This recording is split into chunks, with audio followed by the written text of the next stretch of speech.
வணக்கம். திண்டுக்கல்லேருந்து கண்ணன் பேசுறேனே. போட்டிருக்க Bolero pickup 2015க்கு 16 2 owner. பக்கா டிஏ இன்ஜினு. 90,000 கிலோமீட்டர் ஓடிருக்கு. சின்ன பிக்கப்பு.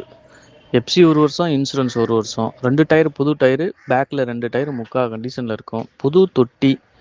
வண்டி குவாலிட்டியாக இருக்கும். அடிபாடு ரீப்ளேஸ்மெண்ட் இல்லாத வண்டி. தேவைப்படுறவங்க கூப்பிடுங்க. திண்டுக்கல் கண்ணன். வண்டி குவாலிட்டியான வண்டி. கஸ்டமருக்கு தான் ஆகும், வியாபாரிக்கு ஆகாது. கஸ்டமர் வந்தால் ட்ரை பண்ணுங்கள். திண்டுக்கல் கண்ணன். வணக்கம். திண்டுக்கல்லேருந்து கண்ணன் பேசுகிறேனே. போட்டிருக்க பொலேரோ பிக்கப் 2015க்கு 16 2 ஓனரு.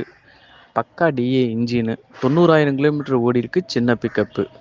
எஃப்சி 1 வருஷம், இன்சூரன்ஸ் 1 வருஷம். 2 டயர் புது டயரு. பேக்கில் 2 டயர் முக்கா கண்டிஷனில் இருக்கும். புது தொட்டி. வண்டி குவாலிட்டியாக இருக்கும். அடிபாடு ரீப்ளேஸ்மெண்ட் இல்லாத வண்டி. தேவைப்படுறவங்க கூப்பிடுங்க. திண்டுக்கல் கண்ணன். வண்டி குவாலிட்டியான வண்டி. கஸ்டமருக்கு தான் ஆகும், வியாபாரிக்கு ஆகாது. கஸ்டமர் வந்தால் ட்ரை பண்ணுங்கள். திண்டுக்கல் கண்ணன்.